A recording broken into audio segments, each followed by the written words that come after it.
Okay, well, while people are still joining, let's make a start. So welcome to this short workshop brainstorming session on new ways of working, tools for the 21st century. Always good to have a grandiose title, isn't it? My name is Peter Flach. I'm a professor of AI in the University of Bristol. Kacper and I are co-organizing this event as part of the Taylor AI network.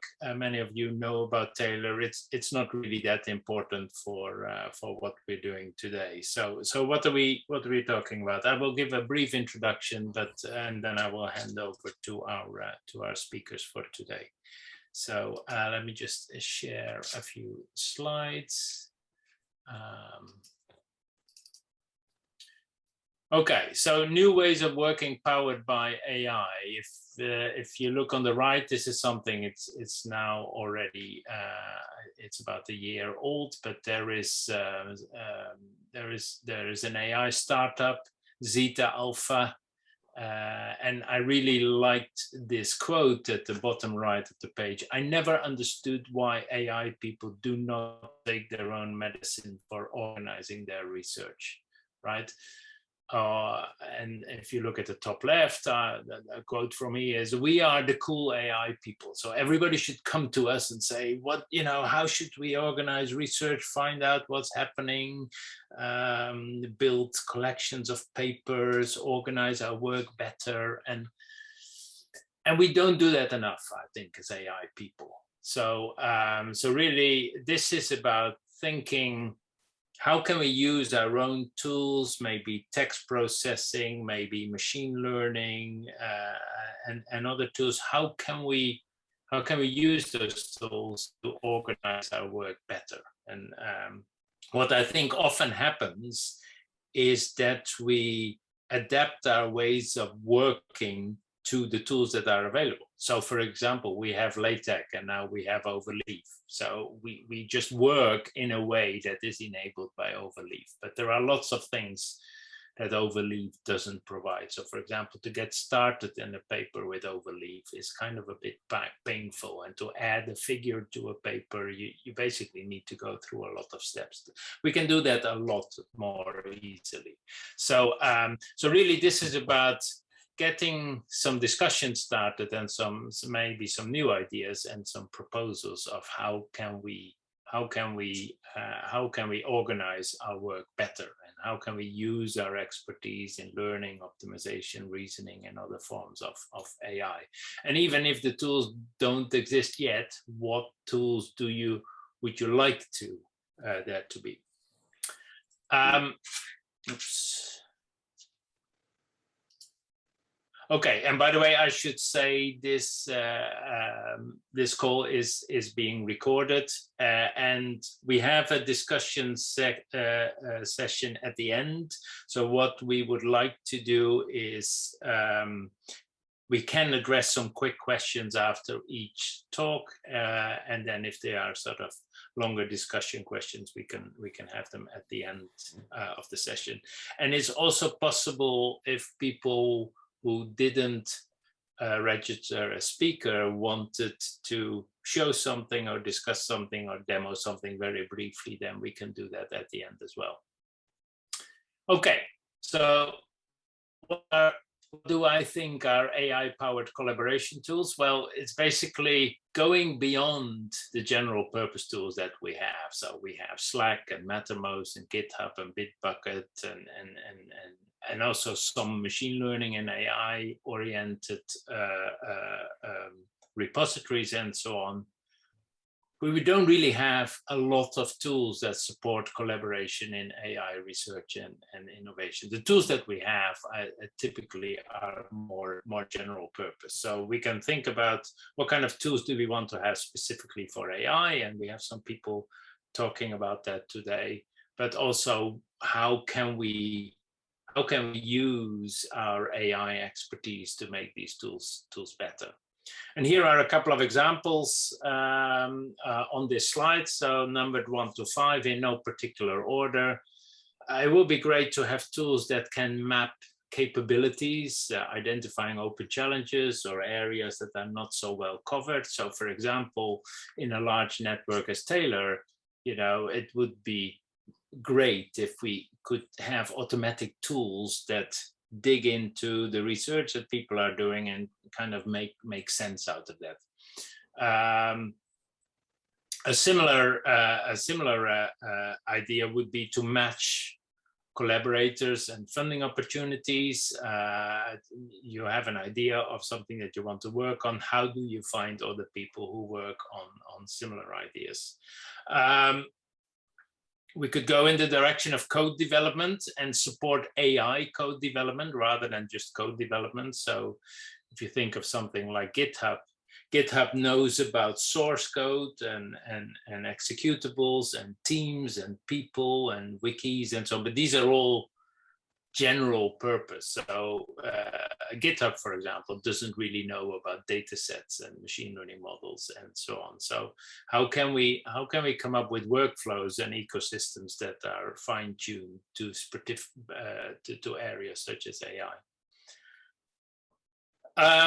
We can think about publishing, and that's something that in Bristol we've looked at quite a lot, and that Kacper, for example, will also talk about. So how can we make sure that content is reusable for different purposes and different platforms? So at the moment, it is you write the paper in Overleaf, you do the presentation in PowerPoint or Beamer, you make a video, you make a website, you do tutorials, and all of these have sort of separate tools. And so there's a lot of duplication of effort, copying stuff across and so on, with all the potential for mistakes and version issues and so on. So how can we integrate that much more? And finally, we can of course look at all of this, particularly within machine learning, not just publishing data sets, algorithms, models, but also supporting a collaboration in that way. And Joaquin will talk a little bit about that later. Oops. My screen went black briefly. So just, I've got only a few more slides and then I'll pass on to the speakers of today. So here's an example that we've been working on in Taylor, and it's actually something that I've been using over the years when I was editor of the machine learning journal, where I basically needed to match editors and reviewers to paper. So we have a people to text matching problem. And the way that we do that, we use a tool called Subsift, which we developed in Bristol. And it's basically, for a person, we fetch their DBLP profiles from the paper titles, we generate a bag of words. We then have, for example, we also have a paper, which is another bag of words, and then we can do the usual things like TF-IDF, cosine similarity matching. So for a person, we could get a ranked list of the papers that most match their expertise, and for a paper, we could get a ranked list of people that would be good reviewers for that. We started using this in KDD09, and we've been developing that over the years. And it's really, there's nothing particularly deep in there. It's basically, you know, as I said, TF-IDF, cosine similarity matching. That stuff has been around for a long time, but we can take that a lot further in using that in our own research. So here's actually a paper that is by now more than it's 12 years old. So we wrote that up in KDD Explorations paper. New tools to streamline the conference review process. So we didn't only use Subsift, but we also used things like reviewer calibration. So maybe when I say the paper is 3 on a scale from 1 to 5, and maybe Kacper says it is 4 on a scale of 1 to 5, is it really true that Kacper's 4 is higher than my 3? Maybe we are ranking on different scales. And then, you know, we have tools in machine learning and in AI to deal with those kind of problems. We can come up with a probabilistic model. It's a plate model on the right there, and then we can fit the model to data, and then we can estimate the unobserved variables, such as a reviewer bias, for example. And we use that with some extent at KDD09, and we documented that, but it's not something that we do in AI regularly. And the same thing you could do with marking at universities, right? So you know, you could, if a student submits a final year project, there are a couple of markers looking at it, they give it a score, a similar problem arises, and probably we want to use some of our AI expertise to improve that process. Okay, so just to set the scene here, I'm not the main speaker, I'm just kind of the introducer and the moderator. So this is the program we have for today. We have 4 speakers who will each speak for about 15 minutes, hopefully maybe leaving, of those 15 minutes, maybe leaving two minutes for questions and comments. And then we have a discussion session after that, and we can discuss, and as I said, we could have some impromptu presentations from other people as well, if that arises. So what we want to get out of today is really, you know, pushing the boundary a little bit on this, see what is there, get some new ideas, maybe some new directions, maybe some new collaborations. So that's the idea. So let me stop there and invite our next speaker, which is Fabrizio Riguzzi from the University of Ferrara. Thanks, Peter. I'm trying to. Okay. What is it? Okay. So in this talk, I will speak about SWISH, which is a tool for online material and language extension development. So SWI-Prolog is an environment for developing Prolog code, and that was developed mainly by Jan Willemaker and others. And together with SWI-Prolog, there is this tool which is called SWISH, which is a web application for writing, running, and debugging SWI-Prolog programs. And in this talk, we'll speak about how to use this tool to embed source code in online material, and how to use this tool for other languages that are extensions of Prolog, but not only. So SWISH is a web application which is reachable at this address. And the web page has 3 panes. The left pane contains the editor for the code, so shows the code, and it has advanced features such as semantics, syntax highlighting, and the possibility of seeing details of the code by hovering over text. And then in the right pane, you find in the bottom the query pane, where you write your query and you can execute with run. And in the upper part of the right pane, you get the answer to your query. So you get a title with the query, and you get the answer, the instantiation of the variables for your query.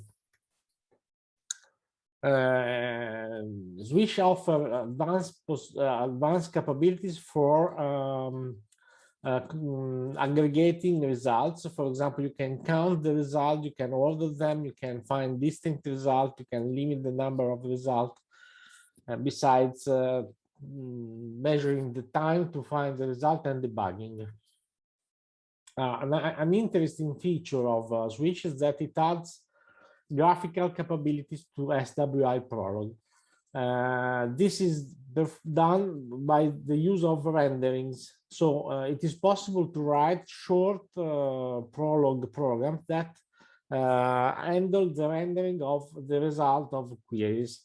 So in this case, for example, for the n queens problem, the result of a query is a chessboard that is represented as a Prolog term as a list. The list with 8 numbers, with each number being the row in which the queen is placed. And this list can be rendered as a chessboard by writing special code, and then it is possible to select the view that is most appropriate once the result is returned. Moreover, it is possible to perform tracing, so debugging, and this is performed right from the web interface. Another interesting feature, which is very interesting, very powerful, is they use the possibility of writing notebooks where you have text cells which can be written in Markdown or HTML. You can have query cells where you write your query and you have the possibility of running your query. And then you can also have code blocks where you can write your code. So as an example, I want to show you a small demo.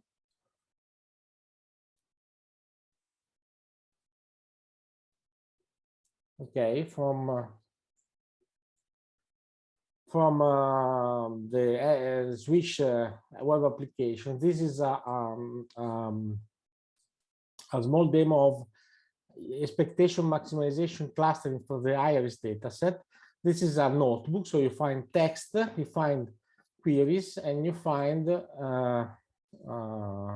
code below. So this is a program for performing expectation maximization clustering with 10 iterations. By clicking on the play button, you get the execution. This picture is built by interfacing with R. This is a two-principal component analysis. So it's the two principal components of the data set with the points colored according to the classes, and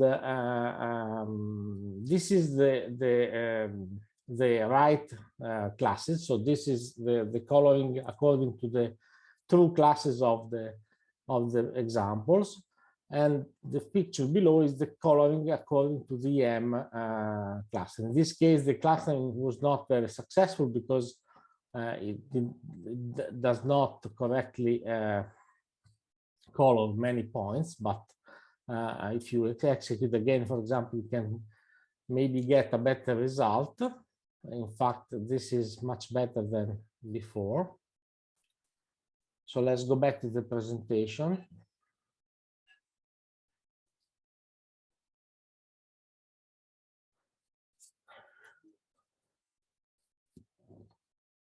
SWISH offers also the possibility of being queried for a remoted execution of programs. So you can use a SWISH server as a server for executing remotely code with a kind of a remote procedure call of this form. So you can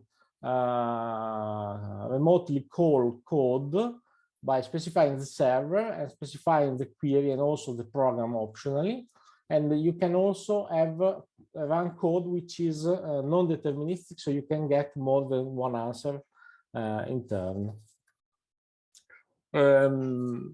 SWISH can also be used to embed code in online material. There are several examples. One of them is the book Simply Logical by Peter, which is a book for explaining how to use Prolog for AI, for artificial intelligence, and you get code snippets that you can execute by clicking on this icon, and this is performed by a short JavaScript code that calls the SWISH server and opens a frame where you can interact with the SWISH server. Another example is Learn Prolog Now, and this is the result of clicking on the play button. So you get a frame with the SWISH interface where you can run queries. Another example is a probabilistic logic programming tutorial we developed at the University of Ferrara that you can find at this address, where you can execute queries. And another interesting application of SWISH is the fact that it's possible to use it for other languages besides Prolog. And for example, in Ferrara, we have been using it for developing a web application for interacting with probabilistic logic programming, in particular with the CPLint suite, which we developed in Ferrara, which is a collection of programs for inference and learning with probabilistic logic programs. So we developed a version of SWISH which is tailored to this tool, to this language. And you can write probabilistic logic programs in the editor pane. You can then compute the probability of queries by running queries according to the syntax allowed by the libraries. You can exploit the graphing facilities of SWISH for drawing pictures. In this case, we used the integration with GraphWidth for drawing a probabilistic graph. And this program computes the probability of the existence of a path between two nodes. And the possibility of interacting with R are very useful, and you can get nice graphs of the result of inference. You can exploit the possibility of generating rendering customized to your needs for special cases. For example, in this case, we have a program for generating maps for video games, and this program samples maps. This program sample maps with the constraint that the center tile of the map is water, and a tile close to a water tile is most probably a water tile as well. So in this case, there is a tendency of generating lakes in a way. And with this program, you can sample maps of this form, and you can represent with the rendering facilities of SWISH.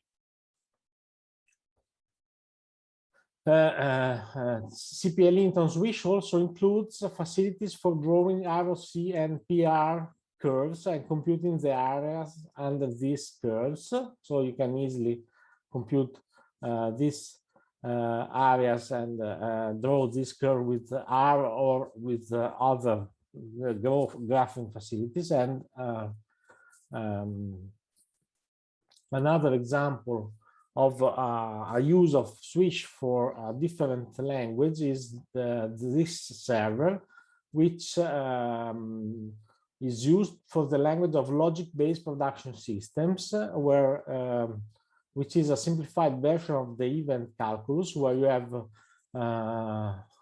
condition, then consequent rules, which are to be interpreted in a time-oriented way. So if the antecedent is true in a certain time point, then the consequent gets the fluent in the consequent gets the truth value modified in the following time point. So running a program of this form, you get a timeline where you have the various fluents and the times where they change truth value.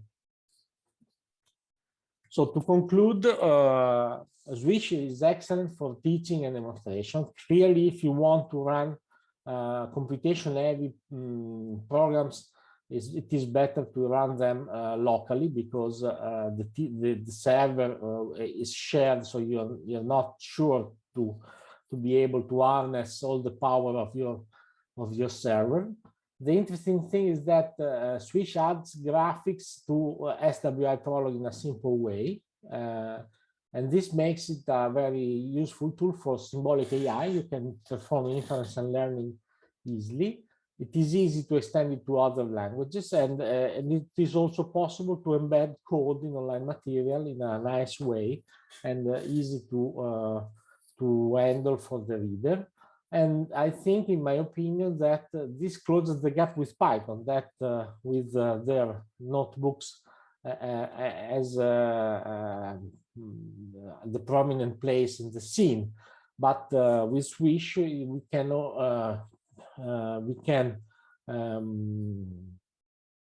have a tool which has very similar feature. Thank you very much. Thanks, Fabrizio. Then thanks for staying exactly within time.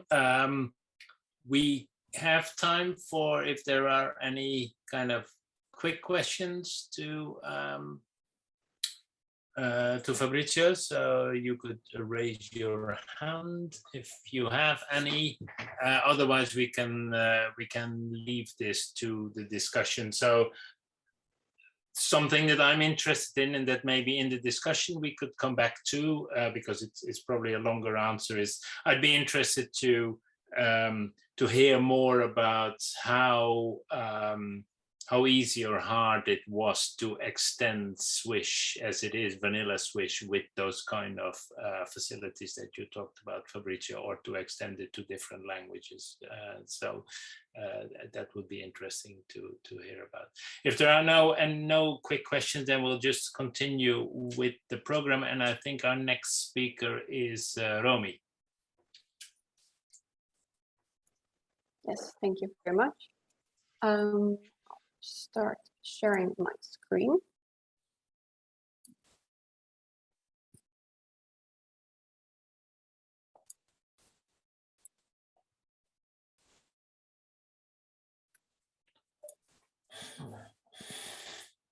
There we go.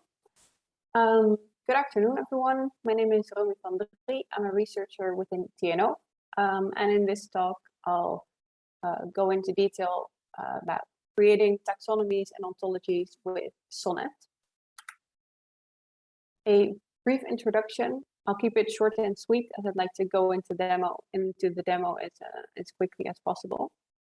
I suspect most of you are already aware of ontologies, what they are, or at least have some vague notion of what they are.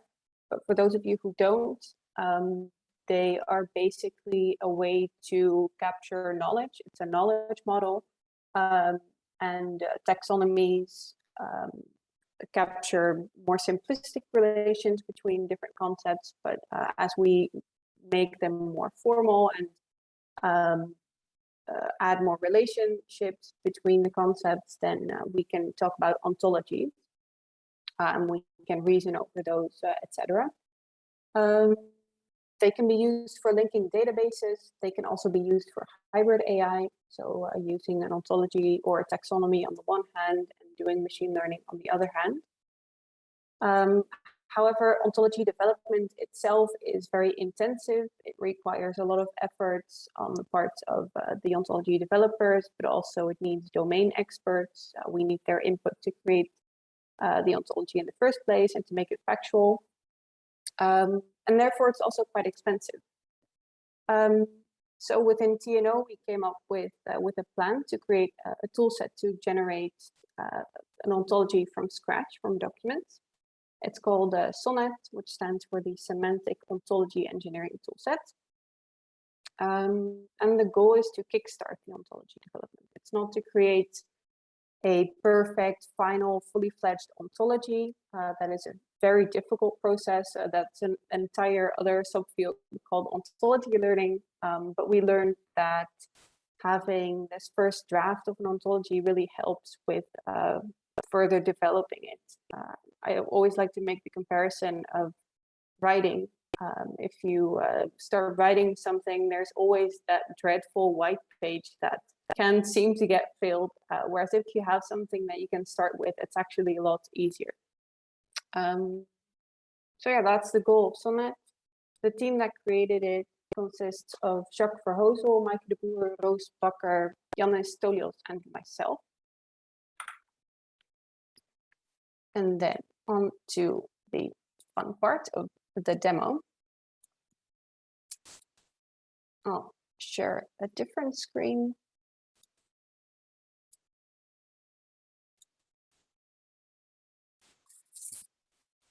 This is the homepage of SONNET.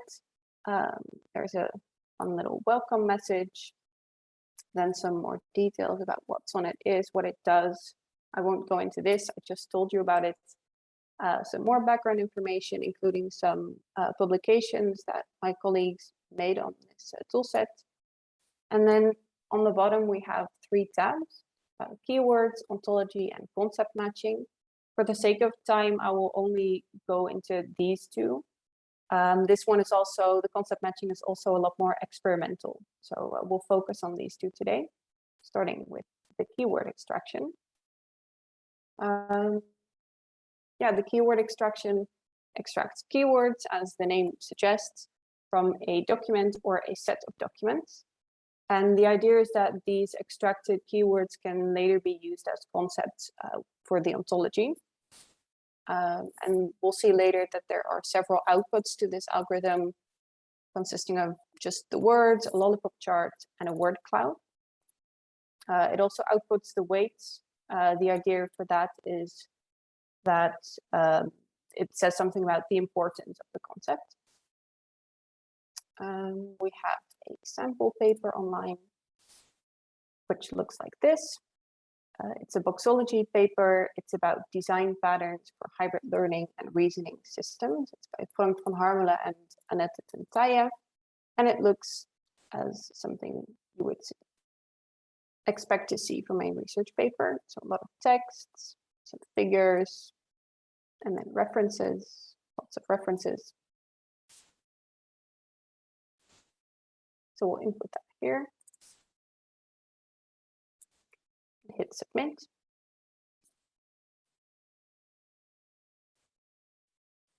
So the method that is used under the hood is the callback Leibler divergence, or the KL-div. What it does is it generates a sort of expected probability distribution, and then it compares the actual probability distribution of the words in the text with that expectation.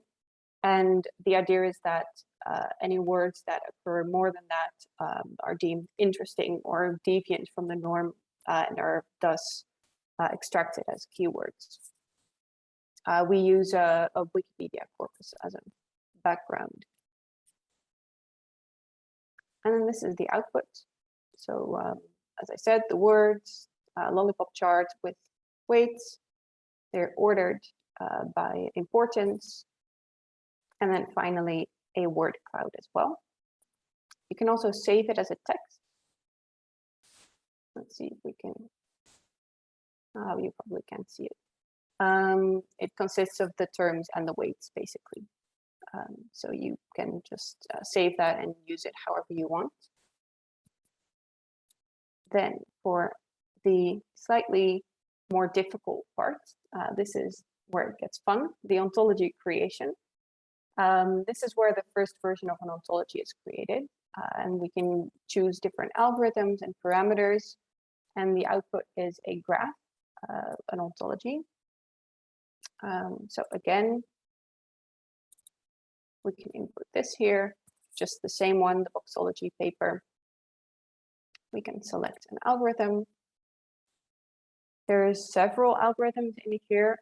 At the moment, some of them are under construction, so they're made gray. We'll start with this one because it's one of the fastest, which is always handy for demo purposes. There's some information for all the algorithms. and then some sliding bars for the parameters. So what the co-occurrences algorithm does, it looks at what words occur within a near vicinity of each other. So we can here specify the distance. As a default, it's 3. So in that case, it takes one word and it looks at the 3 words preceding it and the 3 words that come after it. And then the threshold, we'll put that to 5. This has to do with the percentage of outgoing nodes for a concept in the ontology.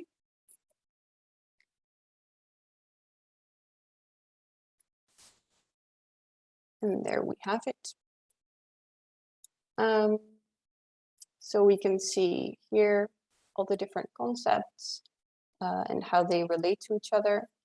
Note that these relations don't have a meaning as you would normally see in ontologies. So it just says that there's a co-occurrence between these 2 words. And for example, for data and learning, normally in a more formal ontology, you would see data is needed for learning, for example, or even more formal relations. We can see the nodes here with their counts. We can filter concepts. So for example, we might be interested in learning.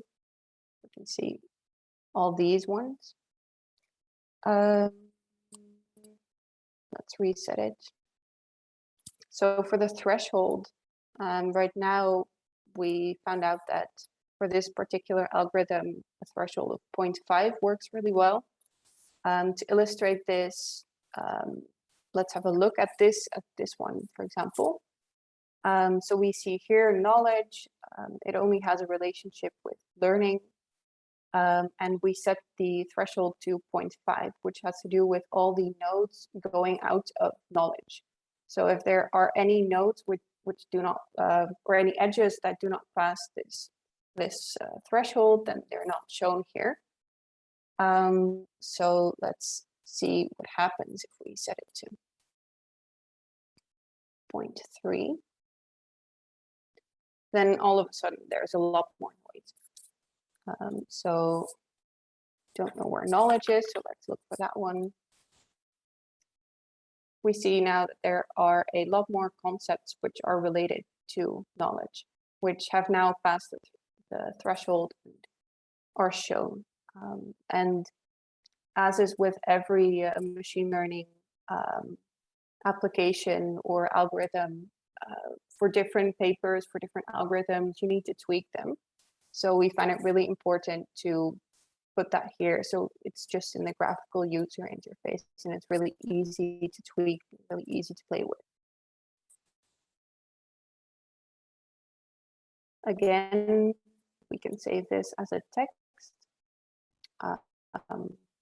And this is where it gets interesting because now we have not only created an ontology, but we can actually output it and we can do other things with it. So for example, I've heard that this was used in a project with national police. I cannot really go into detail that much about it, but one of the interesting possible applications of this is inputting a set of documents and then seeing what they are about at a glance and seeing maybe how can we connect them. So this is something that is still in development. It's experimental, but we would like to build on this whenever possible, whenever there's a fun use case or something like that. So let's go back to the PowerPoint.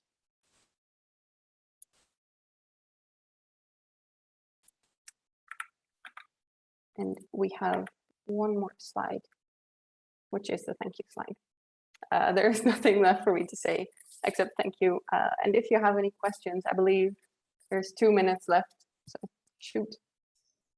Perfect, thanks, thanks, Romy. A quick question: what is the what's the status of the system? You said some of them were grayed out because they were in development. So is the whole system in development, or is this a beta release? So it's a continuous development, basically. So we develop whenever we see fit, and we upload whenever we see fit. It's currently not available to the public, but if anyone has interest, please shoot me a message, and we might be able to arrange something. Okay. And you said that you mentioned that there were some use cases here. So so it is developed for customers or in collaborations? It's mostly developed for internal knowledge, and to create algorithms that we think are interesting. But sometimes there are cases in which we feel like we can use it. So, for example, there was a use case with the national police, or I think it's also used in the agriculture sector. But yeah, mainly it's if we see an opportunity, we have the chance to develop it further. Mm-hmm. And then my final question is, do you use this yourself? So if you see a new paper online, is the first thing you do, you run it through SONNET to just to see what ontology looks like? Yeah, sometimes. I mean, it's mostly for seeing how SONNET works. I can't do it for every paper because I have a job. It would take too much time to run every paper I read through this. But yeah, sometimes I do. Okay. All right. Thanks. Any more quick comments or questions? I don't see any raised hands. So then thanks a lot, Romy. And I think our next speaker is Joaquin.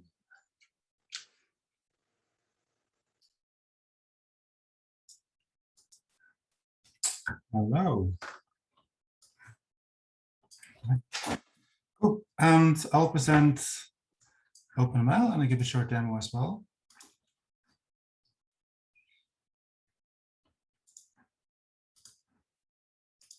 Okay, I hope you see the right screen. Well, not the wrong slide. Thanks. Okay, so I'm Joaquin Vanschoren. I'll present OpenML, which is a platform for sharing machine learning models and data sets and to collaborate online. And this is together with me and the whole OpenML team. So when we think about tools for the 21st century, it's good to see what other sciences are already doing. And one brilliant example is in astronomy. So they have this telescope. It's called the Sloan Digital Sky Survey. And basically what it does, it's a collection of telescopes which are robotic. So they automatically scan the sky for all interesting objects out there.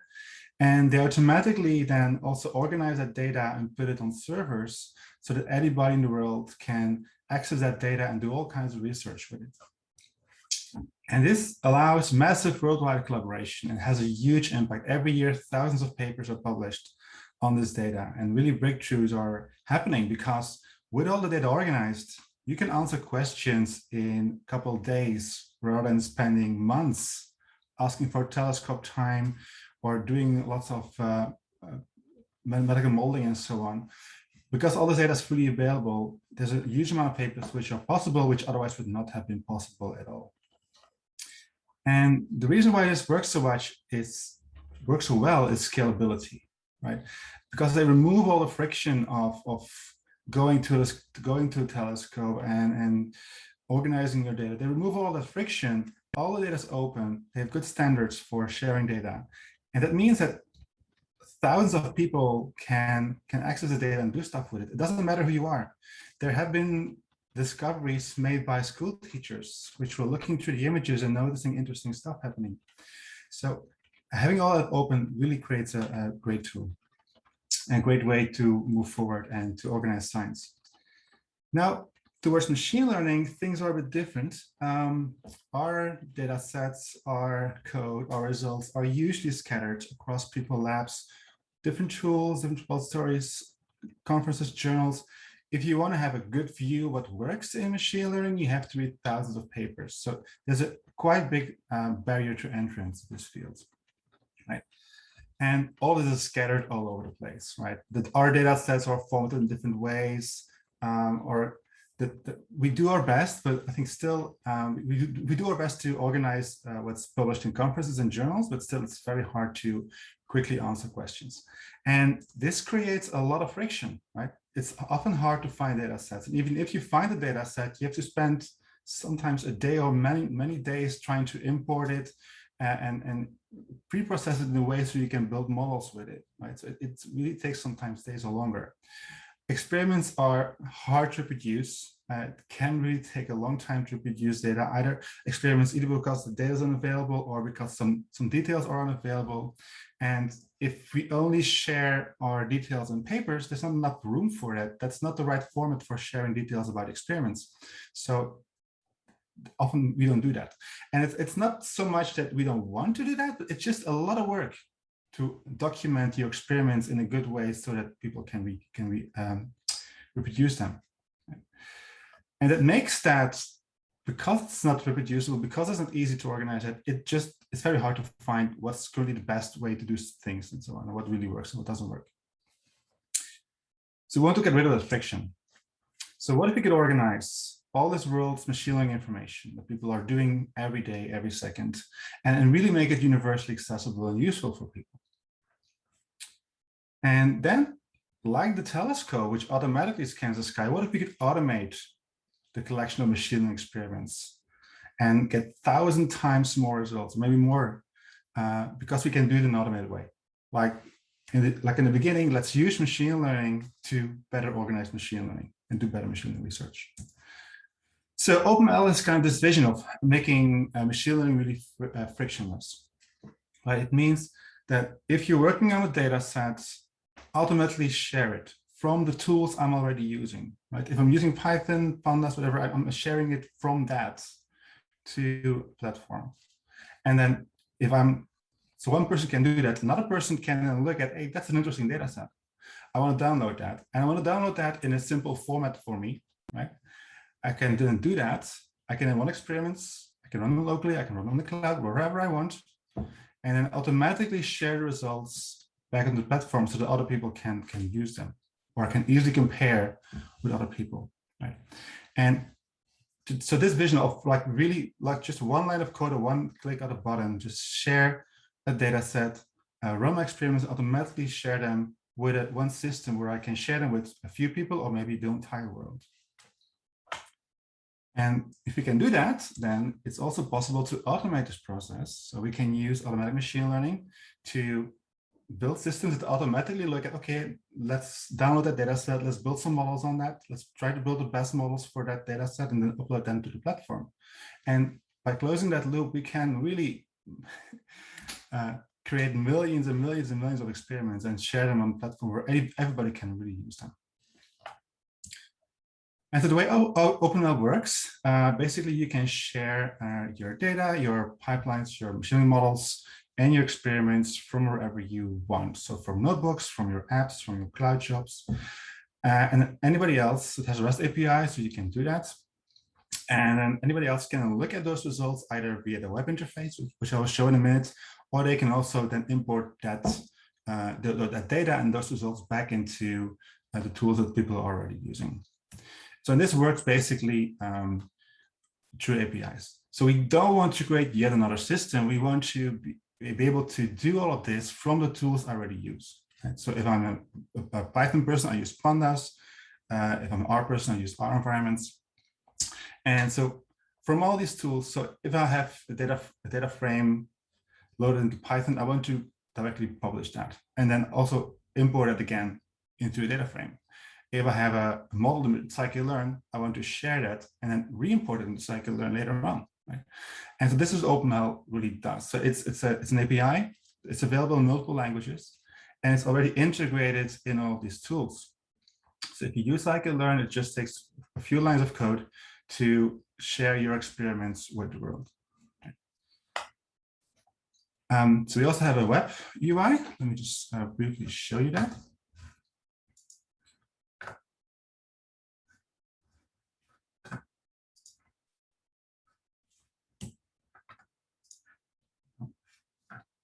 Sorry, I need to.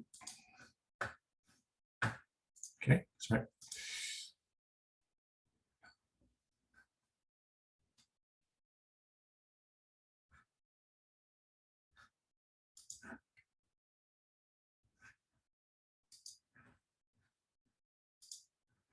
So if you can see this, yes, this is our new website, which will be released soon. So you can browse all kinds of data sets, and you can really go through them and see data sets that you're interested in. If you're looking for a particular one, you can also do that. For instance, I can look for the cover type data set, for instance. And then so I get a description and so on, so I can see what this is about. I get all kinds of metadata, and this was also extracted automatically. And then because it's on the platform, you can also do all kinds of analysis, right? And like everything I show you is open source. So if you want to improve upon that, you're very welcome to do that. So here we have some visualizations of the data. So we see the class distribution. So this is the data set about different types of trees. So different types. You can see the distribution of the classes here. So it's a classification problem based on the input data we want to classify what kind of tree we're looking at. We see distributions of the classes of the features. We see the importance of features. We see feature interactions and so on. So, and this really works on any data set, right? And because the data set is so uniformly formatted on the platform, if you want to add analysis, you can just do that. And we can do these analyses for every data set on the system. You can also look at different types of experiments people are doing with them. So this one. So here you see, for instance, people have downloaded that data set, built machine learning models, and then shared them back on the platform. And then you can see here an overview of them. So here I've chosen AUC as a metric. And so these dots present AUC, and we see for this data set, they get good results using bagging trees, random forests. Okay, so for this one, it's all Weka apparently, but on other tasks, there's also scikit-learn or TensorFlow and other models there as well. So, and I can also, if I really want to, I can also click on these dots to see exactly what was done. So I can see exactly the high parameters. I can download the model. That doesn't work for all tools, but for some it does. And I can also get detailed metrics about this model. Understand? So, and all this stuff is just one line of code. So we monitor automatically the experiment, and we share all that results online. So that's the website. You can also, of course, do all of this via API. So here I have a notebook from Colab. So installing is super easy, pip install, and then I can, for instance, search data sets. So now, for instance, this is a clean Colab notebook. And I want to see, okay, which data sets are in OpenML. So I can just do list data sets. I can even look for certain topics. Like this case, I want to look at vision data sets. And I see, okay, these are the first 10 results. So I see MNIST, and so on. So I can see all these data sets on the platform. I get all these kind of statistics. If I'm interested in data sets with the number of classes is here, the number of features is here, the number of instances here. So if I want, I can easily filter this in any type I want. So if I want to have classification data sets with exactly 2 classes and between 1,000 and 2,000 instances, I can do that, right? So everything is completely searchable. If I want to import a data set, so say I want to look at this Devanagari data set, what's that about? I can then import that, and I can have a nice description. So this is Markdown. So I can look at what this is about. If I'm interested in that, I can also look at the data. So, okay, this is of course pixel values. So I want to plot them. And then I can say, okay, these are characters in Indian script. And the goal is to classify these different classes. Okay, now if I want to do that, I can do it locally. I can just use the data. I can just download all these data sets and run experiments locally. I can also be able to share those results as well, right? So here is the entire code for building a model. In this case, I use the scikit-learn model. I download a task. So task is a wraparound data set that also includes trained test splits, makes it nice machine readable. And then this line basically runs your model on the task. And then if you want, you can also publish that. So if you do that, then your results will show up among all the other ones here. If you want, you can also import them. So in this case, I did a little experiment. I wanted to know, so we have this kind of, so one thing we do is also benchmarking, of course. And we created this nice benchmarking suites, which are a collection of data sets, which are good for benchmarking algorithms. And so in this case, I downloaded one of these suites. This is a suite of 72 different data sets. And I wanted to download all the results that are exist in OpenML on these 72 data sets, right? So that's again one line. So I list the evaluations on the tasks that belong to this suite. I want to see the area under the ROC curve, and I'll just run that. And then I get 2.7 million results, so 2.7 million experiments. And then I do some plotting, and then I see here an overview. So I see, for instance, that numeri is a very hard data set because all the scores, so this is AUC, and you can see some models are very bad. They get 0.5 AUC, other models are a bit better. And I can easily see, so this is an overview of 3.8 million experiments. And I can see numeri is very hard. And you can see some other data sets are harder, some data sets are very easy, and so on. And so you can do all this kind of analysis. And there's a lot more you can do with that. You can look at individual hyperparameter settings. You can run HTML scripts on this and so on. That's my very short introduction. If you have more questions, I'm happy to answer them. Thanks, Joaquin. Again, thanks for staying within time. Any questions? I've got a couple of questions, but does anybody else want to raise their hand, ask a question for Joaquin?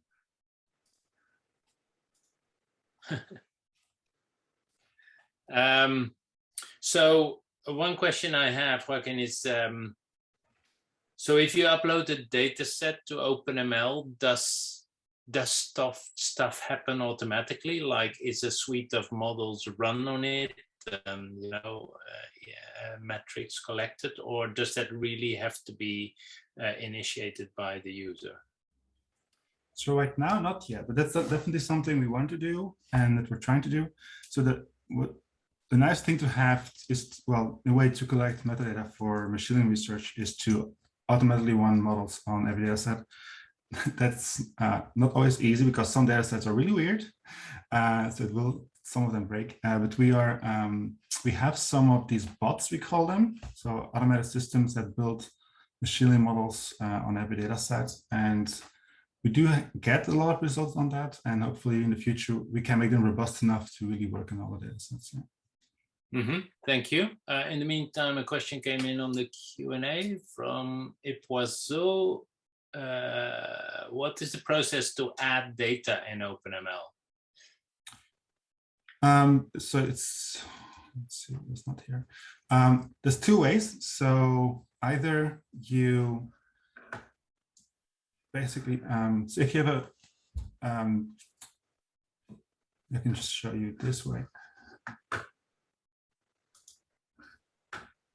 So basically you take a data frame, like a pandas data frame, you wrap it inside machine learning sharing.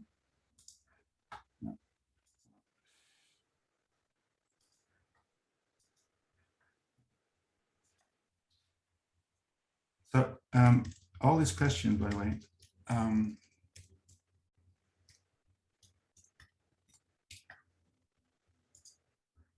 we have a suite of examples here. So if you can upload a data set, there's a tutorial here. And so basically what you do, in this case, we have, I think it's a pandas data frame. You basically create a data set with the name, description, and so on. And then you just publish it. Right?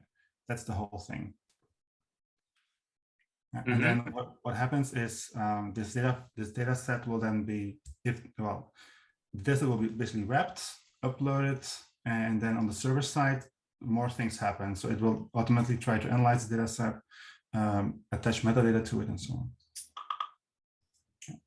Okay, thanks. There's a second question from the same person. I suggest we leave that to the discussion at the end, it's perhaps more of a comment or a suggestion than a question. OpenML as a proxy to open data from other sources like government data. So maybe we can come back to that at the discussion. Right. So thanks a lot, Joaquin. Then our final speaker of today is Kacper.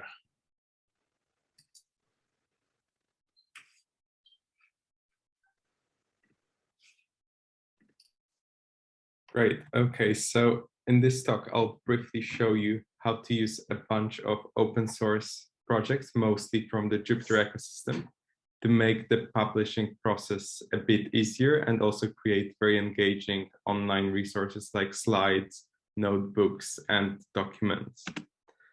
So this line of work was inspired by some of the challenges that we faced while building these sort of materials. And among many others, these are how do we manage multiple versions of the same source materials?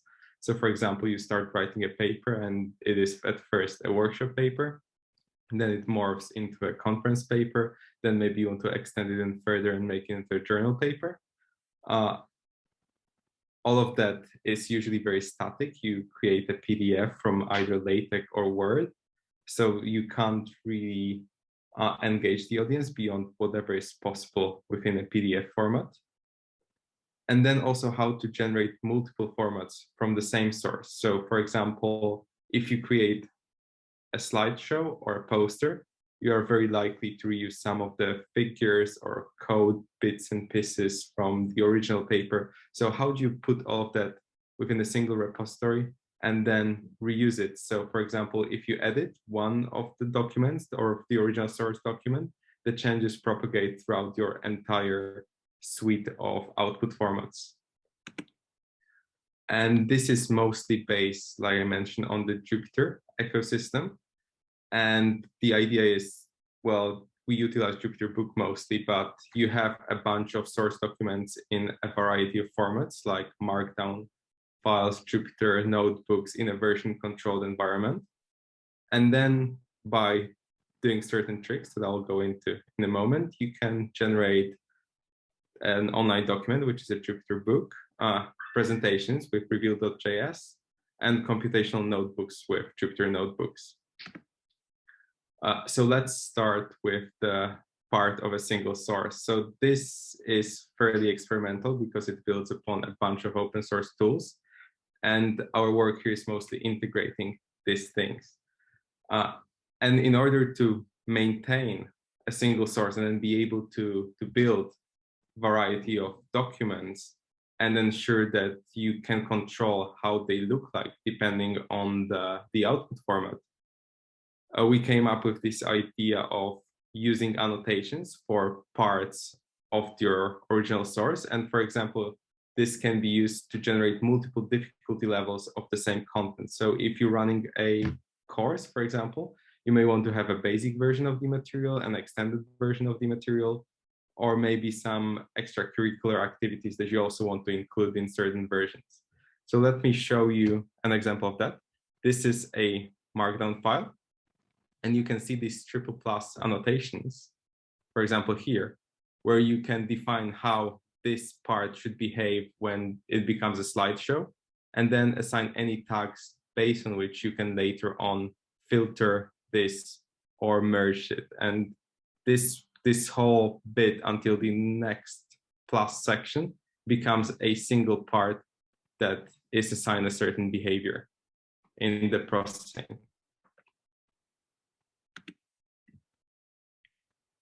So once you've got your source annotated, the first thing you can do is generate a modern looking online document.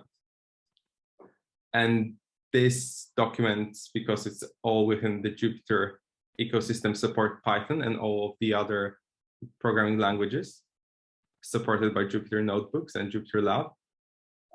So let me show you an example of that. From your Markdown source, you can generate an online document with some bits and pieces of code, which you can hide. You can also fold them.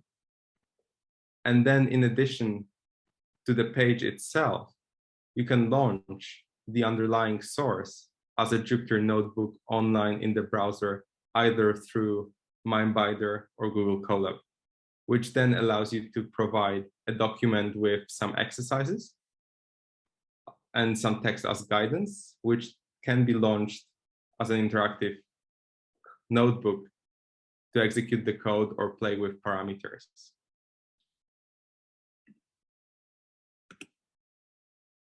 But this is limited to Jupyter ecosystem. What if you want to go beyond that? What if you want something that is not provided by default? Fortunately, Jupyter Book is based on yet another great open source project called Sphinx, which is the engine underlying Python documentation.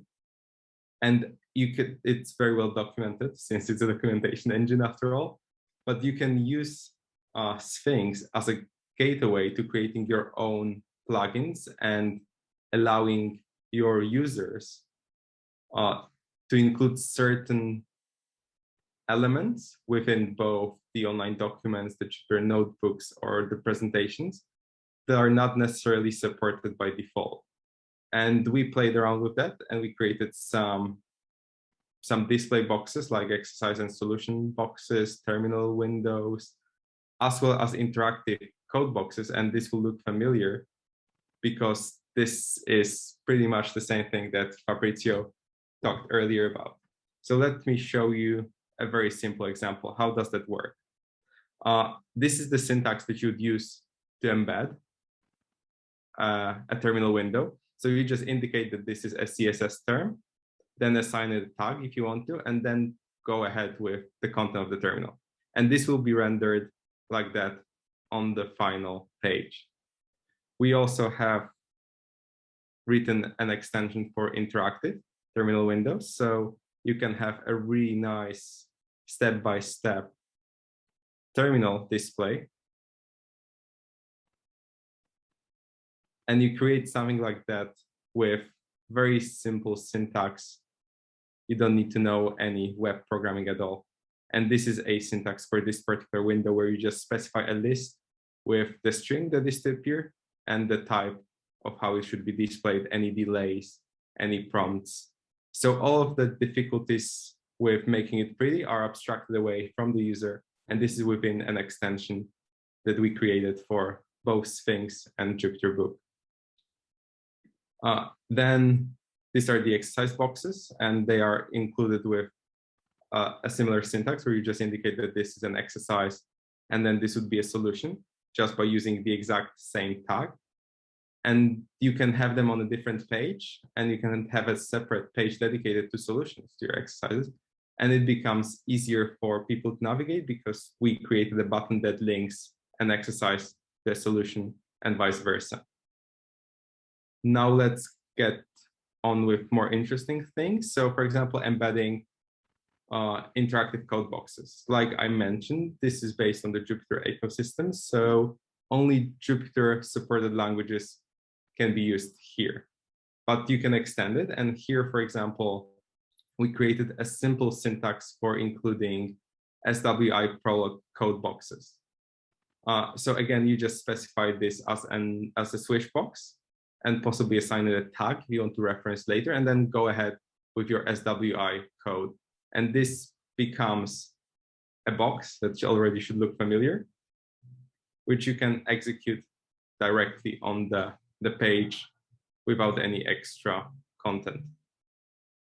The same applies to cplint, which you also have already seen. You can embed cplint boxes with the same syntax. And then we also did something similar for Prolog. This is not based on SWISH, so the boxes look a bit different, but they work pretty much the same, just with a click of a button. And they are embedded again with similar syntax.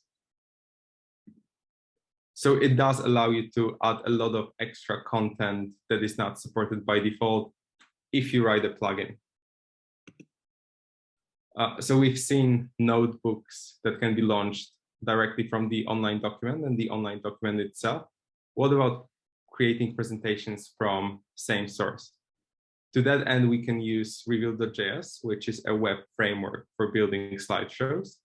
And if you go with the library as intended, you should be writing your slides either as HTML or Markdown.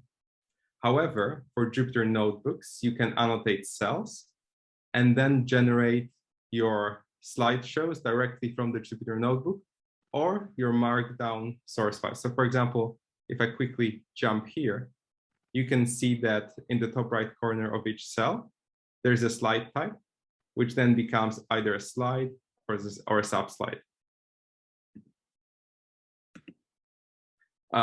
What is more interesting, you can actually make your slides live and interactive. And this is a combination of a Jupyter notebook, reveal.js, and a Jupyter notebook extension called Rise. So for example, if you want to make your talk more interactive, you can create Jupyter widgets in your notebook and then execute them as part of your slideshow. So for example, in this slideshow, there is a Jupyter widget embedded. And you can, with a click of a button, go into the slideshow, which, oh,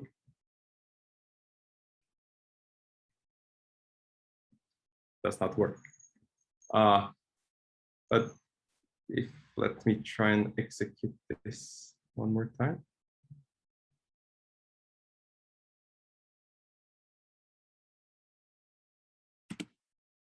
Yeah, so then as part of your slideshow, you have an interactive figure with sliders.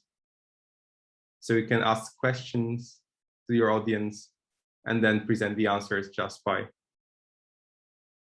with the widgets, or give it to your audience as a material to play with, either as a Jupyter notebook or the slideshow. All of this has been published at the workshop, including an exhibit, which you can play with, and source that you can edit or adapt to your own particular use case. So have a look at all of these links. Thanks so much. Great, thanks, thanks, Kacper. We can take a moment to see if there's any quick questions or comments for Kacper.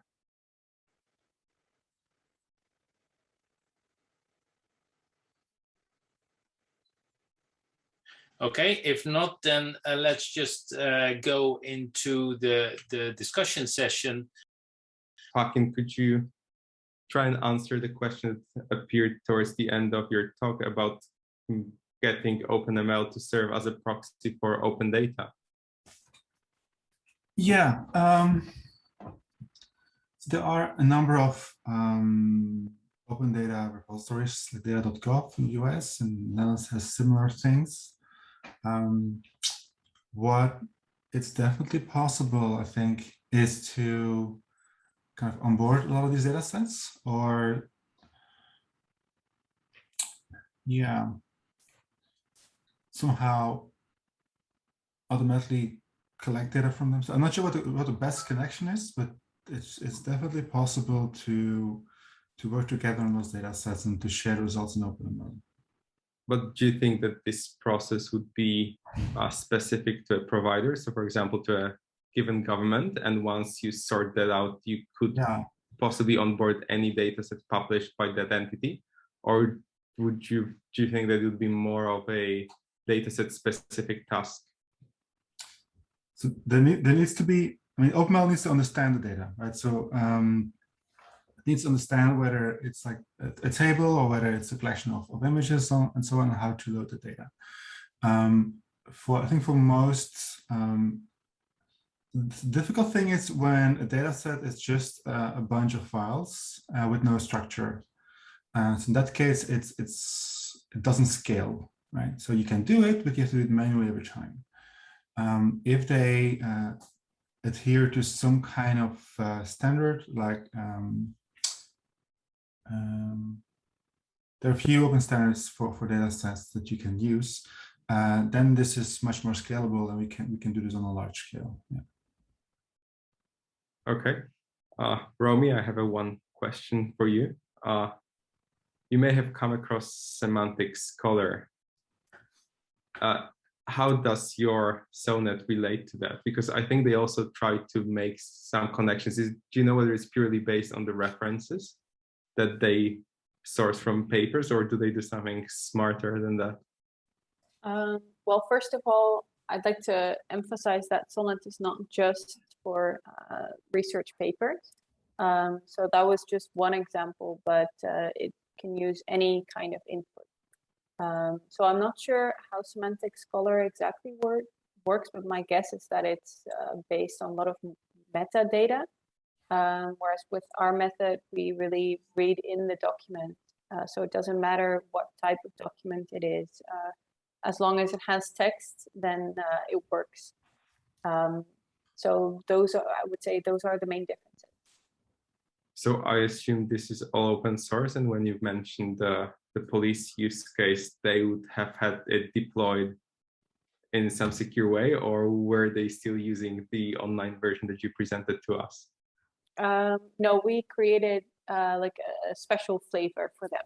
So it's not this thing exactly, but it was based on this thing. And yeah, obviously I cannot say too much about it, but I can say that the way they used it was, okay, detectives have a lot of documents that they need to scan, so they just throw it in there and kind of have a quick look around at what's in the document and how they relate to each other. So we created some special functionalities that they needed.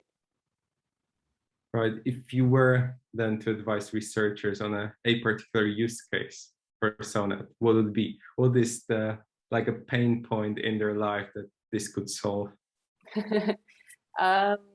Well, these are all kind of flashy examples, I would say, and it speaks to the imagination, so that's why I'm mentioning it. But the most obvious use case for SONNET is a lot less glamorous, which is you know, the hardworking ontology developers. At TNO, there's a whole team creating ontologies and doing that together with domain experts. And this tool was mainly created to make their lives easier and to give them something to start with. And what kind of use case that is, well, any use case that needs an ontology, whether that's the agriculture domain or the security domain or whatever. The process that you showed us was pretty much automated without any human input other than the parameters that you adjusted. If you are working with domain experts, how do they contribute to the process? Is there any interactive version of that where they can actually edit it or append something as they go, or is their input respected anyway? Are they allowed to input anything? That's definitely on our list to add. So we were hoping to add that either this year or next year. So to have the human in the loop as well, and to do that in a web interface. For now, it's just done with the download button. So you can download the thing that you created and then use it as an input for example, Protégé or Topgrade or other ontology editors. Okay.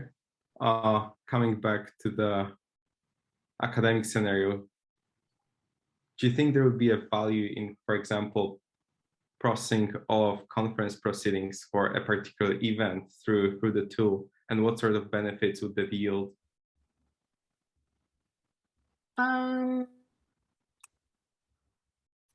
Yeah, I guess. For example, help to connect people. So now that we hold all of the events online, and it's more difficult to network, do you think that by processing all of the papers accepted to a conference, you could recommend connections between authors? Like, you should talk to that person because your work may be somewhat similar.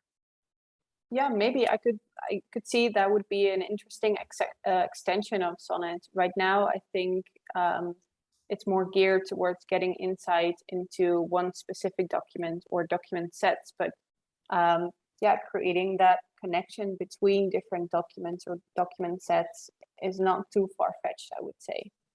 So yeah, that might be interesting in it's not there yet. Okay.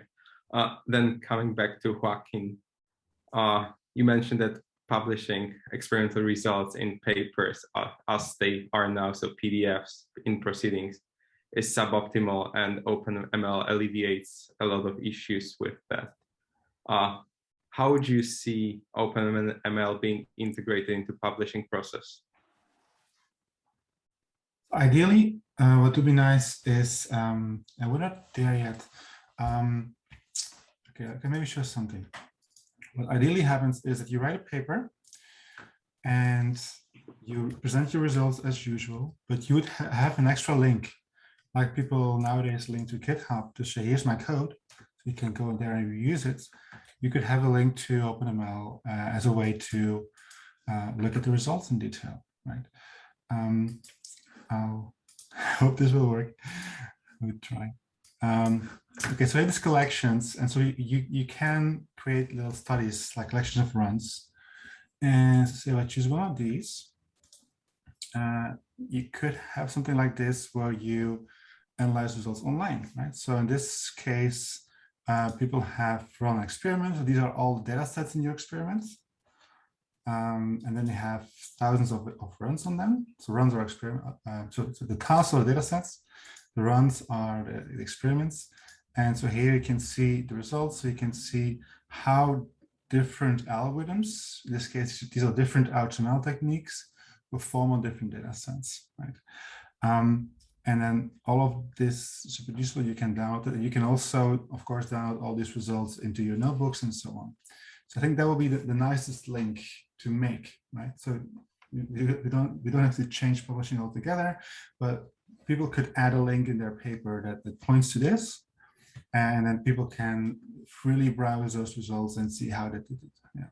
But so you may be aware that recently GitHub has introduced citations, so you can include a citation file that is specially formatted in the repository, and then there appears a panel to the right-hand side of the repository to cite the paper related to the repository or the code itself. Would you see this somewhat, a way to integrate it with GitHub when people publish code for their papers? So you're saying that GitHub has a way to include citations into repos? To allow people to easily cite whatever is held by a repository. So you include a YAML file that is configured with a particularly formatted content. And once GitHub detects this file in the repository, it creates a panel to the right-hand side of the file browser saying, oh, if you want to cite this, here is how you should do it. And then it provides you with different ways to cite the repository. Would you see? Yeah, I didn't know about that, but that's, yeah, we would want that. Yeah, we would have a panel here that tells people, here's the paper you can cite. Yeah. And then do you think this would have to be annotated manually, or you could somehow scan the code in the repository to discover what sort of data sets people use and models, for example? Yeah, it's not, yeah. So what people do right now, they sort of put the citation here and the description. It would be nicer to have it in a more structured way. And what would be even nicer is if people use existing data sets that, like the citations for all these data sets are also shown there, so people can easily cite them. Do you track by any chance the proportion of papers that are published and use OpenML? So the only way that we can do that is we ask if people use OpenML to cite us, and that gives us a way to look up who's using us. So you can go Google Scholar and see which papers are using OpenML. It's like 600 of them for now, at least that reported, probably more. So yeah, but I'm still very, we are all still very interested in seeing how we can link this better. Like, can we link this to archive, or can we link this to papers with code, to really make that more interconnected? Yeah, right now we haven't solved that problem that well yet. So I think the OpenML thing, there's a link here with what people do in, for example, pharmacology and epidemiology and so on. So, so there is a movement there where people should pre-register studies, right? Mhm. So to avoid things being shoved under the carpet. And maybe we should do that in machine learning as well. I ran my deep learning algorithm on XYZ. Oops, I didn't get the results I wanted. I'm just going to stay quiet about that and try other things. So maybe there is an idea of pre-registering experiments. And another idea from that area is maybe do more with meta studies, right? Mhm. So what happens a lot in epidemiology, people are not going to do yet another study of whether smoking causes cancer, but they do a meta-analysis of all the studies that relate smoking with cancer and sort of trying to estimate the effect size and so on, and then essentially come up with some kind of weighted average of what Mhm. is the effect size that that comes out of this aggregate study. And we you know, something like OpenML would really enable that, I think. Yeah, definitely. So yeah, I think, for pre-registration, I think we need a different mindset in machine learning. So I hope we get there. But yeah, and OpenML can definitely assist in that as a way to do that. Another thing you can do is adding on to studies, right? So if somebody published a study, this is the results I did. You could either extend that with more experiments and do a more detailed analysis. And like one thing that OpenML does really well, you can build on studies. So somebody like this study was done by, I think, Peter. So it shows these results on these data sets and these methods. I could like extend this on more methods and more data sets and see if that changes the results. And in that way, you can definitely build on existing studies and either confirm them or get more detailed results out of them. Mm-hmm. And potentially, you could also do perhaps a causal analysis, counterfactual analysis, basically, because the reason why causal inference in general is hard is that, you know, if you give somebody a drug, you can't not give them the drug at the same time. But with machine learning experiments, we can do that, right? We can say what happens if I rebalance the data set before applying the algorithm versus just running the algorithm on the imbalanced data set. And then we can potentially make counterfactual arguments and causal arguments, which I think would be an interesting. I'd love to see it. Having an open data set really allows that, right? So people can freely develop their own tools on top of OpenML to do that, or if they want to, can also integrate it into the system. I would love that. Well, what I would love to have is a button here that says create my experiment section in LaTeX or whatever, right? So I click this and it builds me the plots and the tables, and I just copy paste it into my paper. Yeah, and in Bristol, we've been thinking, and that we're dreaming here, but you could go even one step further. You could say, once you have the table, can we generate the narrative, the words that describe what is in the table? And I think that's the level of ambition that we should have in AI, because we talk about text generation and, you know, we talk about generating text from databases and so on. So I think it would be really interesting to look at that. And I know that people like Zubin Garamani started that with the automated statistician, but that, you know, that was a starting point and that didn't seem to be developed. So can I ask a question? I mean, this is, we are kind of now in a relatively small group, but I'd be very happy that we still have some attendees, but I'd be very happy to make anybody a panelist if you want to contribute. But can I ask everybody as a kind of panel, so the work that you've done, has that led to you yourself working differently? So for example, starting with Kacper, or will it? Kacper, do you think that your work on kind of the publishing side of things, does that lead to you approaching the process of writing papers and presentations and so on differently, or are we not there yet? Well, I have the advantage of working on this from the very early stages, so I know every nook and cranny of this platform. which makes it a bit easier for me to write content. But I must admit that I do use a lot of slides with reveal based on Jupyter notebooks, just because it stands out when you have an interactive visualization as part of your slides. Sometimes it's a bit difficult as well, because you are given a PowerPoint template and you have to work with that, which is a bit limiting. But whenever possible, even as an extra tab in my browser, just to show people, I think it's super useful. Mm-hmm. Yeah. Anybody else? Romy, does having Sonnet lead you to work differently? Not me, because I'm not an ontology developer, but it does lead my colleagues to work differently.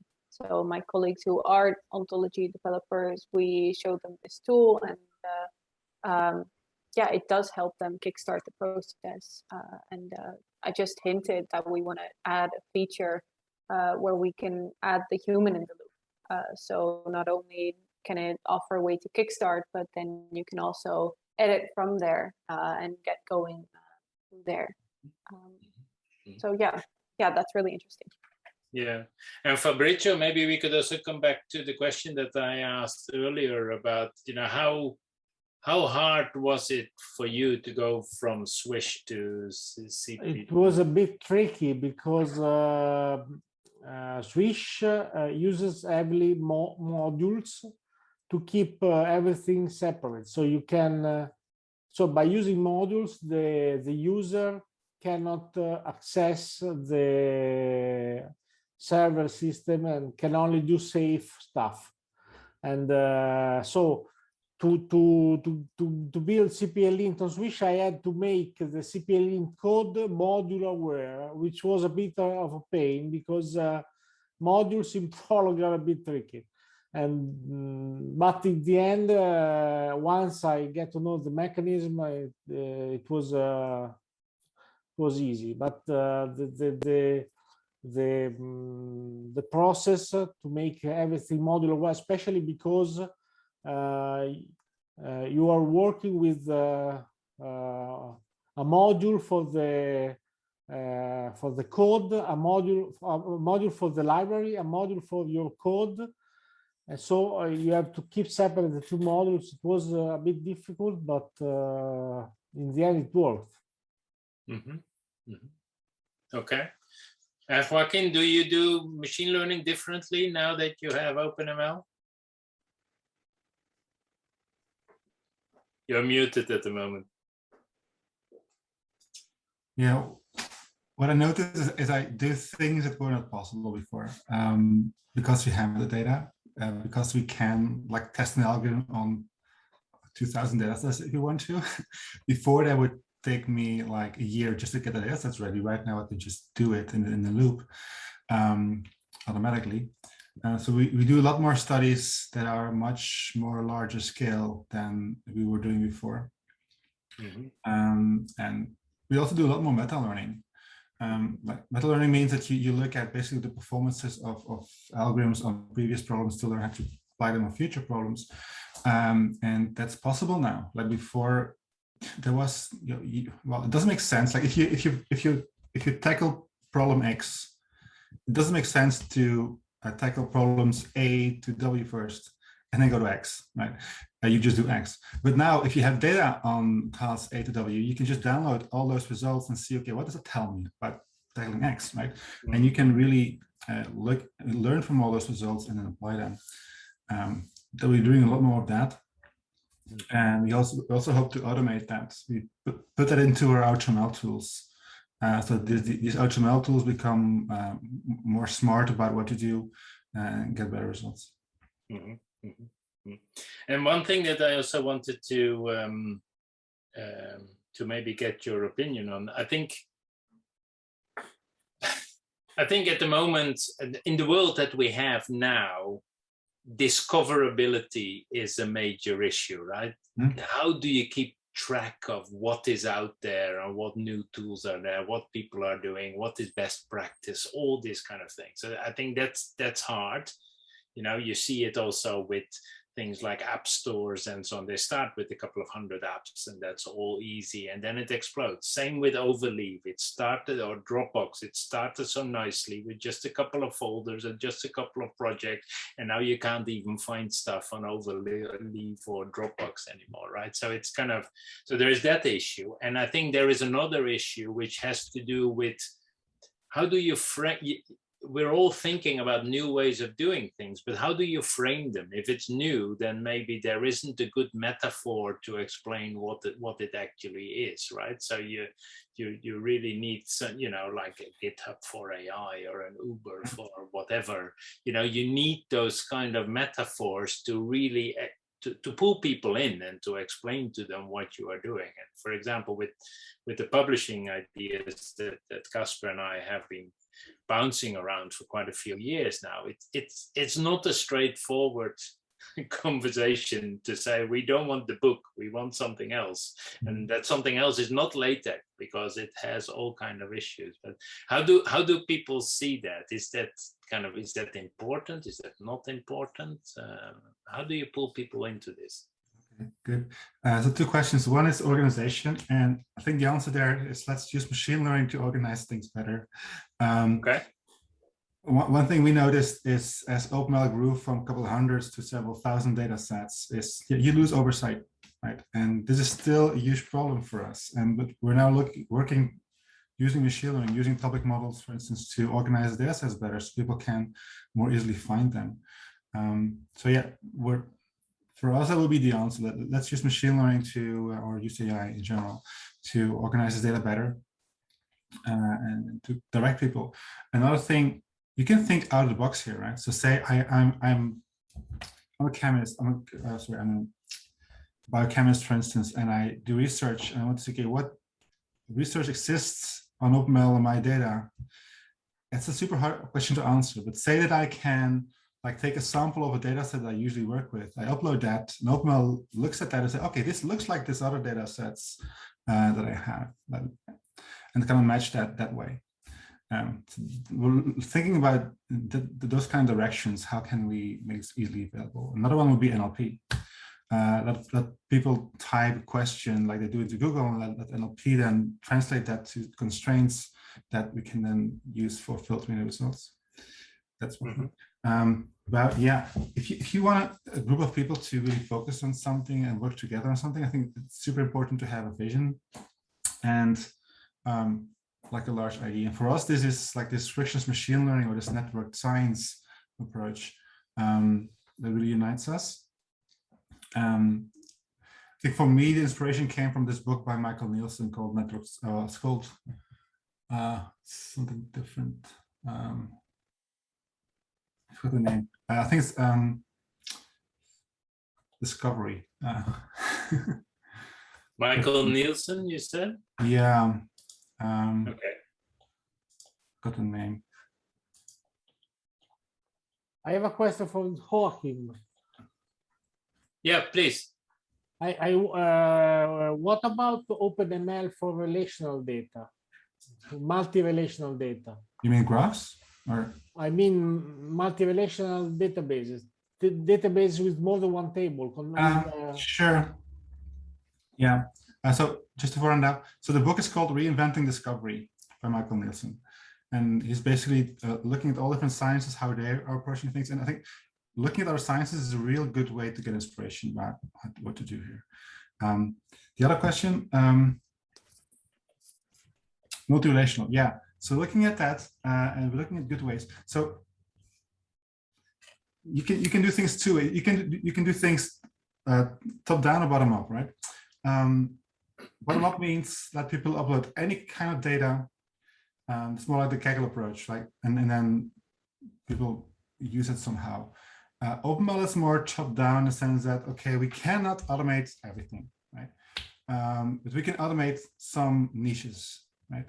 And then that's what we're doing. So we started out with just CSV data, which we cover now really well. And then the next question is how to expand that, right? And so there are, so you're looking at what's out there. One good way is called frictionless data. So frictionless data is basically a data format for sharing collections of CSV data. Right, so it's exactly what you did here. So looking at that, to do that, and hopefully we will support that soon. So you can basically upload a collection of CSV files. So what it does is basically a zip file with a collection of CSV files and a JSON file that then explains what the relationships are between the CSVs. So we will hope to support that soon. Yeah. Okay. And what about using Docker containers for submitting algorithm? Because maybe I mean. Yeah, I know. So we're not there yet. So OpenML is not an execution engine, right? OpenML is basically it's a way to share documentation about your experiments. So but you can imagine sharing a Docker file, and somebody else can then download that and run it locally and then share results back. Yeah, it's definitely an interesting approach. We haven't done it yet. Yeah, I mean, you don't need to store the container, but maybe just the link to the container. Yeah, so there's things like Docker Hub and other ways to do that.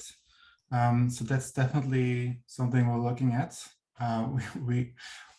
Right now we're focusing on the infrastructure basics, and so we're now working on supporting more deep learning, supporting more larger image data sets, and so on. So that's what we want to solve first. But yeah, it's a completely open project. So if anybody is interested in supporting this, please join us and help us realize that. But I think it's definitely a good way to do that. Yeah. I mean, there is a link there with publishing as well. So when I was editor-in-chief of machine learning, I would occasionally get the question, well, what about shouldn't you store results, for example, or store models or store code? I've always been hesitant to do it, basically because running a journal is hard enough without making your life harder. And I think it makes your life a lot harder because if I store code, then I should probably also have the code reviewed. And it's hard enough to get reviews for papers. So then and then if it's completely unreviewed, I don't really want that on a website to do with me. Because that still looks like I've approved it somehow. But on the other hand, it is kind of an obvious end goal, right? People have been talking about executable papers, and there is scientific fraud in lots of disciplines, and there is no a priori reason to believe that there couldn't be scientific fraud in AI and machine learning, and maybe we need to work a bit harder to kind of standardize those things.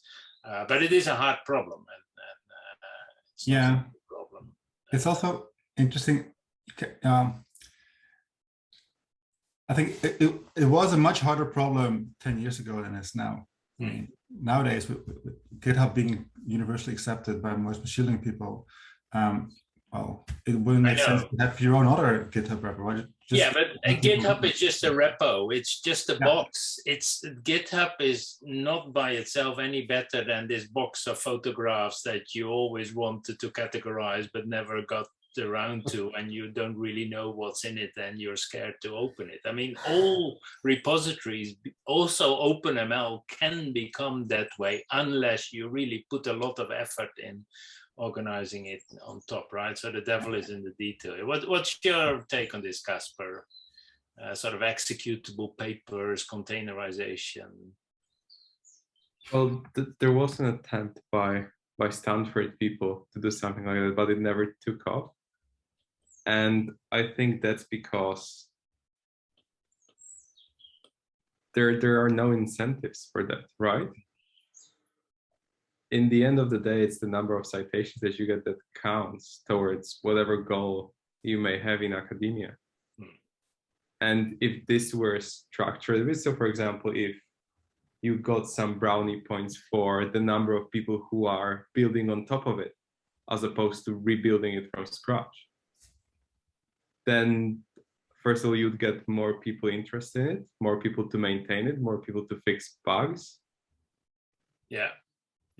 No, that's a very good point. There is an incentive or a lack of incentive. The incentives are still citations, right? And impact factors and so on, which is very if you primitive. publish a container of your algorithm, maybe it's easier that your algorithm get executed by other people and cited. Well, Yes. so there is some sort of circumstantial evidence for that. And in particular, if you look at machine learning explainability, there are a few methods that don't really stand out, but because they have published code alongside the paper and it produced pretty results, it took off. Mhm. But I think that's more of an exception than the rule. Yeah. There's also the difference between extrinsic rewards and intrinsic rewards, right? Like citations are extrinsic, right? It's like, this is how people view me. There's also interesting rewards, like this makes my life easier, or I love doing this, right? And I think a lot of, if you look at open source, it's a lot of intrinsic rewards. There's few people who do open source because it gives them a better job in the end. Most of them do it because it's either because it solves problem, it makes the world better, but also because it's fun. It's nice to work with people in this area. I think a lot of science is this way as well, and don't forget that it doesn't have to be always citations. It can really be about doing cool stuff with cool people and having fun with it. No, absolutely. But that often leads to kind of pockets or groups of people who do exciting work, but it's more like that makes local changes. And we're also, I think we need to personally, I think we're basically doing science with kind of concepts that were developed in the 19th century, essentially, like journals and books and conferences and so on. And so I feel we are often hampered by that. We do things today because we did them like that yesterday, and by induction we never ever change anything. So it's but anyway, I think we heard a lot of exciting things today, and maybe as a kind of closing, because I know the clock is ticking, is maybe a quick round and everybody saying what would be the next thing in their kind of what they were talking about, either big or small. So maybe we could do it in the order of the speaker. So Fabrizio, what are you working on now, or what is your goal for the next 5 years or whatever?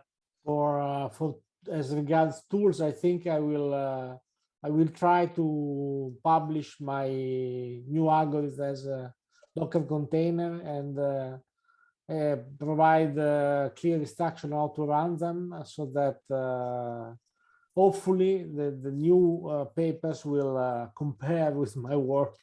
And so everything, because nowadays in papers it is really difficult to see a fair comparison with previous work, because either the algorithm was not available, or it is available, but it requires a lot of parameter tuning. So that's my idea for the next years. Great, thanks Fabrizio. Romy? On the horizon for the SONNET team, I would say two things. One, make it accessible to everyone. So right now it's still behind a wall and you need access through us. Want to change that. And two, add the human input. I think it would be really interesting for people to edit the first version that they made and save that one. Okay, thank you. Joaquin? My ultimate goal is always to democratize machine learning, right? To make it really accessible to people and really easy to use. So everything in that respect. So that means, I think, on one hand, making OpenML more easy to use for no matter what you're doing. Like if you're doing deep learning or stuff, it's also easy to use it. Also link it better to like the publication circuit, citations and so on. And also building better HTML tools, tools that learn from all the stuff that's on OpenML and give people recommendations or solve problems automatically for them. I think there's a lot of things we can still do in automating things. Okay, thanks. And Kacper? I think I'll follow the suit and also say that making it easier for people to use. So I think that's usually the biggest barrier, that you actually have to start digging around to make any of this work. And, you know, I would say LaTeX is somewhere in between, because I spend a lot of time just debugging LaTeX for random errors. And then at the very end of the spectrum, you have Microsoft Word where everything looks but okay, and it's really easy to do, but then you don't have access to any like power user features. Yeah, so there's a nice line here, making it easy to use. There's an interesting methodological question, of course, because maybe we should then ask users what they think would make their life easier, rather than, you know, there is a tendency, I think, in computer science, and I'm as guilty of that as everybody else, that I'm going to think what I think would make somebody else's life easier, and then make it, and then find out that actually, well, it's not quite what they want or what they have in mind. So that's and when, you know, with things like interactive AI and so on, we're coming back to that point that there's a lot of scope for kind of user studies and involving HCI experts, for example, and really biting that bullet rather than sort of coming up with it ourselves. Anyway, there's really something interesting in giving the thing you made to someone who's using it for the first time and see what they can do with it. Because the best tools, you don't need any explanation. It's just, you know, up and running, so to say. Yeah. But actually, with maybe we can close with this little anecdote that me and Kacper had the experience that using RISE, which is this, what does it stand for, RISE? It's basically reveal.js used in combination with notebooks, right? So that you can have Jupyter notebooks in your reveal slides. And a lot of people don't even know about reveal. They probably know about notebooks, but suddenly they see these notebooks in a different form, and that generates a lot of interest. So I think there's a lot of scope, if we talk about new ways of working, to expose people to things like that. It does sometimes lead to people forgetting to listen to your talk and sort of only trying to reverse engineer how you did the slides, which is maybe not necessarily what you're trying to achieve. But that's also was our rationale here. We didn't have a huge audience today, and probably that was fine. It's kind of a brainstorming session, but we all also have a role to play in kind of, you know, showing people how things could be done differently. And for me, that was, I think, the most interesting aspect of today. So unless anybody wants to say anything else. Yeah, I actually want to thank the other presenters, because I am coming here away today with a lot of new ideas and cool new tools that I will definitely be sharing with my colleagues. Great. Well, thanks. Thanks to hear that. And that's definitely true for us as well. Yeah, kind of watch this space. There's still a lot of work to do.